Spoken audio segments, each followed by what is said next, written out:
Hola a todos. Hoy vamos a hacer algo realmente fascinante. Vamos a sumergirnos directamente en los archivos históricos para entender de verdad qué pasó en el siglo XX. Vamos a dejar un poco de lado las narrativas que nos han contado siempre y a mirar bajo el microscopio de la diplomacia real. Es un análisis fundamental para encajar las piezas de un rompecabezas histórico sencillamente apasionante. Vamos a ello. A ver, pensad un momento. ¿Cuándo empezó realmente la Guerra Fría? Lo más seguro es que os venga a la mente el final de la Segunda Guerra Mundial, allá por 1945, ¿verdad? Pues los trabajos de historiadores de primer nivel, como el doctor Michael J. Carley, tiran por tierra esta idea. Su minuciosa investigación en los archivos nos plantea una tesis espectacular. Este gigantesco conflicto geopolítico no surgió de las cenizas del 45, sino que tiene raíces muchísimo más profundas. Y esto, literalmente, altera por completo nuestra forma de entender el siglo pasado. Para desgranar toda esta información de forma clara, hemos dividido este análisis en 4 bloques rápidos. 1. El malentendido de Occidente. 2. La seguridad nacional frente al expansionismo. 3. La larga Guerra Fría. Y 4. Los archivos frente a la propaganda.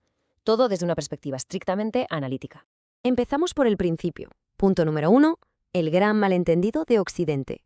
Imaginad la situación en los años 20. Es como ver dos realidades completamente distintas. Por un lado, en Occidente existía esta idea inquebrantable de que el nuevo Estado soviético era una máquina agresiva, centrada únicamente en expandirse sin piedad y desatar una revolución socialista a nivel global.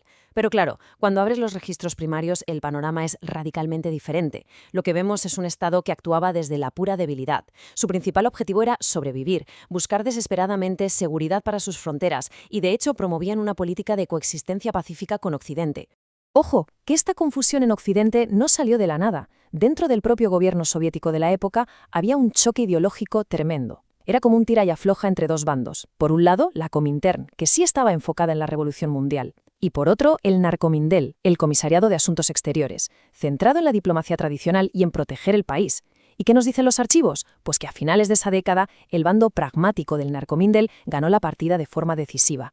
La diplomacia centrada en la seguridad nacional y la defensa de las fronteras se convirtió en la prioridad absoluta. Y hay una cita histórica increíble que ilustra esta mentalidad a la perfección. Es una famosa frase atribuida al zar Alejandro III que decía: «Rusia no tiene más amigo que su ejército y su armada». Esa frase resume maravillosamente una continuidad histórica que muchas veces pasamos por alto. Los diplomáticos posteriores heredaron exactamente esa misma obsesión defensiva del imperio zarista, la necesidad vital de apoyarse en sus propias fuerzas armadas para proteger unas fronteras inmensas y supervulnerables. Era una cuestión de pura supervivencia geográfica. Y con esa mentalidad tan clara, pasamos al segundo bloque de nuestro análisis: seguridad nacional, no expansionismo.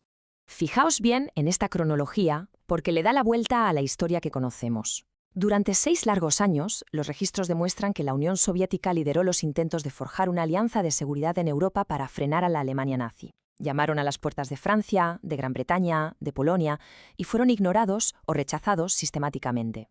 Así que, cuando llegamos a agosto de 1939 y firman el famoso pacto Molotov-Ribbentrop, los documentos nos revelan que no fue, ni mucho menos, su primera opción. Fue una medida desesperada, de último recurso, al verse totalmente aislados frente a un peligro inminente. Lo que nos indican estos registros de forma súper consistente es que el liderazgo soviético estaba literalmente aterrorizado ante la posibilidad de una guerra para la cual sentían que no estaban preparados. Lejos de ser estrategas impulsivos, tenían una inmensa aversión al riesgo.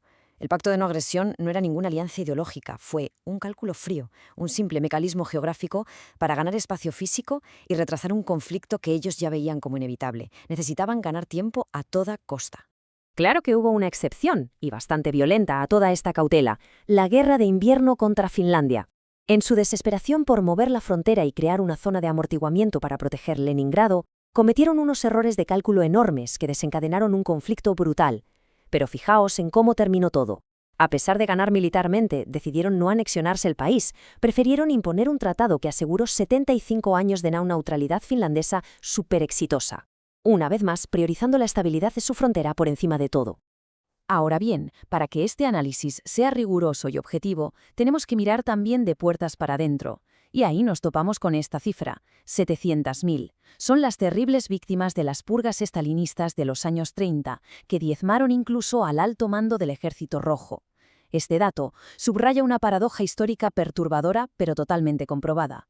Un control interno paranoico, despiadado y brutal coexistía exactamente al mismo tiempo con una política exterior prudente, temerosa y desesperada por evitar conflictos internacionales. Y así llegamos al tercer punto, el verdadero núcleo de este desglose, la larga Guerra Fría. Los datos que expone el Dr. Carli aquí son alucinantes. Si pensamos en las características que definen a la Guerra Fría después de 1945 y buscamos sus orígenes, resulta que todo el escenario ya estaba montado en 1918. Las fuentes primarias nos muestran un cordón sanitario temprano creado por Occidente, un pánico ideológico visceral e incluso intervenciones militares extranjeras directas intentando derrocar al nuevo gobierno ruso entre 1917 y 1921. Es decir, bajo esta perspectiva, la Gran Alianza de la Segunda Guerra Mundial fue solo una pausa temporal, el enemigo de mi enemigo es mi amigo dentro de un conflicto ideológico muchísimo más extenso. Y para entender cualquier movimiento que hiciera Moscú a partir de 1945, hay que comprender el peso abrumador de esta cifra: 27 millones. Esta es la estimación de las bajas militares y civiles sufridas por la Unión Soviética en lo que allí llaman la Gran Guerra Patria. Es un nivel de devastación y de trauma nacional tan gigantesco, tan visceral, que resulta casi imposible de asimilar. Esto moldeó de forma irremediable su visión del mundo, cimentando una determinación absoluta e inflexible de no permitir jamás que un enemigo volviera a cruzar sus fronteras occidentales. Además, mirad cómo se repartió el tremendo esfuerzo de esa guerra. Un 80% de las bajas que sufrió la maquinaria militar nazi ocurrieron a manos del Ejército Rojo. Asumieron una carga desproporcionada e inmensa para asegurar la victoria aliada. Y fue exactamente este sacrificio monumental lo que convirtió su histórica búsqueda de seguridad en una exigencia geopolítica no negociable para la posguerra. Y aquí viene uno de los detalles más fuertes. El punto crucial es lo que pasó incluso antes de que terminara oficialmente la guerra. Seguían siendo aliados sobre el papel, pero los registros británicos revelan que en julio de 1945, Winston Churchill ordenó diseñar la Operación Impensable, un plan militar secreto para atacar por sorpresa a la Unión Soviética y expulsarlos de Europa del Este. Esto demuestra, negro sobre blanco, que la hostilidad subyacente de Occidente nunca desapareció. La larga Guerra Fría seguía su curso ininterrumpido. Entramos ya en nuestra última y decisiva sección: los archivos frente a la propaganda. Durante todo el siglo XX, la iconografía y la propaganda jugaron un papel devastador. Fijaos en cómo describían los medios al bolchevique en 1918. Un individuo repugnante, de aspecto sucio, con un cuchillo entre los dientes rotos y la sangre de los inocentes goteando. Eran imágenes casi monstruosas. Estaban diseñadas no ante una amenaza militar real en ese momento, sino pura y simplemente para inyectar un pánico visceral en la sociedad y justificar el aislamiento diplomático de una ideología nueva. Cuando enfrentamos la maquinaria del pánico en la prensa occidental frente a los fríos documentos diplomáticos, es como ver dos universos paralelos. Mientras el público vivía consumiendo este miedo constante, los archivos originales nos revelan a diplomáticos soviéticos pragmáticos que, sintiéndose en clara inferioridad, enviaban propuesta tras propuesta intentando establecer marcos de seguridad compartidos, zonas de amortiguamiento y acuerdos de no agresión. El contraste es sencillamente fascinante. Y los registros exponen un patrón histórico que se repite una y otra vez. Multitud de propuestas para buscar la estabilidad fueron directamente ignoradas o saboteadas. Pasó con las súplicas de seguridad colectiva en los años 30, pasó con la disposición a participar en los acuerdos económicos de Bretton Woods en el 44 e incluso pasó con las serias notas de Stalin a principios de los 50 que proponían una Alemania unificada pero estrictamente neutral. Cada intento de construir una arquitectura de seguridad común se daba de bruces contra un muro infranqueable de desconfianza.